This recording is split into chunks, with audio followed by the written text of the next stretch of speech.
बोलो भारत माता की जय। अन्याय अन्याय ಬೇಕೇ ಬೇಕು ನ್ಯಾಯ ಬೇಕು. ಈ ಪ್ರತಿಭಟನೆ ಬೆಂಗಳೂರಲ್ಲಿ ಎಲ್ಲಿ ನಡೀತೆ, ಆ ಜಾಗ ಎಲ್ಲಿ ನಡೀತೆ ಅಂತ ಹೇಳ್ತೀನಿ. ಅದಕ್ಕಿಂತ ಮುಂಚೆ ನಮಸ್ಕಾರ ಬೆಂಗಳೂರು. ನಮಗೆ ಅನ್ಯಾಯ ಆದಾಗ ಬೆಂಗಳೂರಲ್ಲಿ ಎಲ್ಲಿ ಬೇಕಲ್ಲಿ ಪ್ರತಿಭಟನೆ ಮಾಡೋಕ್ಕಾಗಲ್ಲ. ಪ್ರತಿಭಟನೆ ಮಾಡಲಿಕ್ಕೆ ಅಂತ ಒಂದು ಜಾಗವನ್ನ ಸರ್ಕಾರ ಪ್ರತಿಭಟಿಸ್ಲಿಕ್ಕೆ ಒಂದು ಜಾಗ ಕೊಟ್ಟಿದೆ. ಅದೇ ನೋಡಿ, ಸ್ವತಂತ್ರ ಉದ್ಯಾನವನ, ಫ್ರೀಡಮ್ ಪಾರ್ಕ್ ಅಂತ ಕರಿತೀವಲ್ಲ, ಇದು ಎಲ್ಲಿದೆ ಅಂತ ಹೇಳಿದ್ರೆ ಮೆಜೆಸ್ಟಿಕ್ ಅಲ್ಲಿ ರೇಸ್ ಕೋರ್ಸ್ ರಸ್ತೆ ಬರುತ್ತೆ. ಆ ರೇಸ್ ಕೋರ್ಸ್ ರಸ್ತೆಗೆ ಸ್ವಲ್ಪ ಮುಂದೆ ಬಂದ್ರೆ ಮಹಾರಾಣಿ ಕಾಲೇಜ್ ಬರುತ್ತೆ. ಮಹಾರಾಣಿ ಕಾಲೇಜ್ ಪಕ್ಕದಲ್ಲೇ ಈ ಒಂದು ಸ್ವತಂತ್ರ ಉದ್ಯಾನವನ ಇದೆ. ಇಲ್ಲೇ ನಾವು ಉಪವಾಸ ಸತ್ಯಾಗ್ರಹವನ್ನು ಮಾಡ್ಬೋದು, ಪ್ರತಿಭಟನೆ ಮಾಡಬಹುದು. ಎಲ್ಲವನ್ನ ನಾವು, ನಮಗೆ ಏನಾದರೂ ಅನ್ಯಾಯ ಅನ್ನಿಸ್ತು ಅಂತ ಹೇಳಿದ್ರೆ ಈ ಜಾಗದಲ್ಲಿ ನಾವು ಪ್ರತಿಭಟನೆನ ಮಾಡ್ಬೋದು.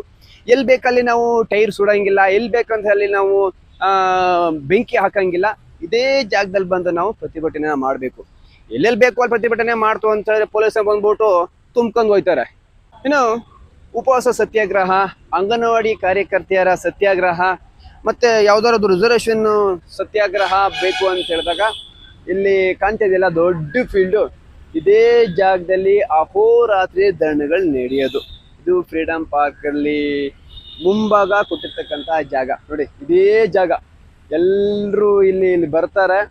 ಬಂದಾದ್ಮೇಲೆ ಇಲ್ಲಿ ಪೆಂಡಲ್ ಹಾಕಿರ್ತಾರೆ, ಭಿತ್ತಿ ಪತ್ರಗಳನ್ನ ಹಿಡ್ಕೊಂಡು ರಾತ್ರಿ ಬೆಳಗುಲ್ಲಿ ಪ್ರತಿಭಟನೆ ಮಾಡ್ತಾ ಇರ್ತಾರೆ. ಇದೇ ಜಾಗ ನೋಡಿ, ಇದು ಬ್ಯಾಂಗ್ಳೂರ್ ಮೆಜೆಸ್ಟಿಕ್ ಅಲ್ಲಿ ಇರ್ತಕ್ಕಂಥ ಪ್ರತಿಭಟನೆ ಮಾಡ್ಲಿಕ್ಕೆ ಇರ್ತಕ್ಕಂತಹ ಜಾಗ ಇದು. ಇಲ್ಲಿ ಪ್ರತಿಭಟನೆ ನಡೀತಾ ಇರುತ್ತೆ. ಸರ್ಕಾರದವ್ರು ಬಂದು ಸ್ಪಂದಿಸ್ತಾರೆ, ಆಮೇಲೆ ಟಿವಿ ಅವ್ರು ಬರ್ತಾರೆ.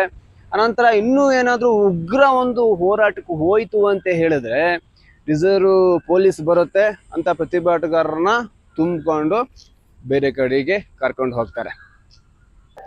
ಇಲ್ಲಿ ನೋಡಿ ಹಿಂಭಾಗ ಗ್ಯಾಸ್ ಬೆಲೆ, ಆಟೋ ಗ್ಯಾಸ್ ಬೆಲೆ ಜಾಸ್ತಿ ಆಗಿದೆ ಅಂತ ಹೇಳಿ ಪ್ರತಿಭಟನೆ ಮಾಡ್ಲಿಕ್ಕೆ ಆಟೋದವ್ರು ಬಂದಿದ್ದಾರೆ. ಇಲ್ಲಿ ಪ್ರತಿಭಟನೆ ನಡೀತಾ ಇರುತ್ತೆ. ಪ್ರತಿಭಟನೆ ನಡಿಬೇಕಾದ್ರೆ ಪೇಪರ್ನವರು, ಟಿವಿಯವರು ಎಲ್ಲರೂ ಕೂಡ ಇಲ್ಲಿಗೆ ಬರ್ತಾರೆ.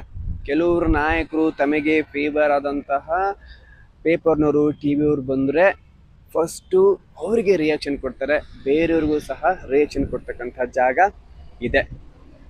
ಆಟೋ ಚಾಲಕರ ಹೋರಾಟಕ್ಕೆ ಜಯವಾಗಲಿ.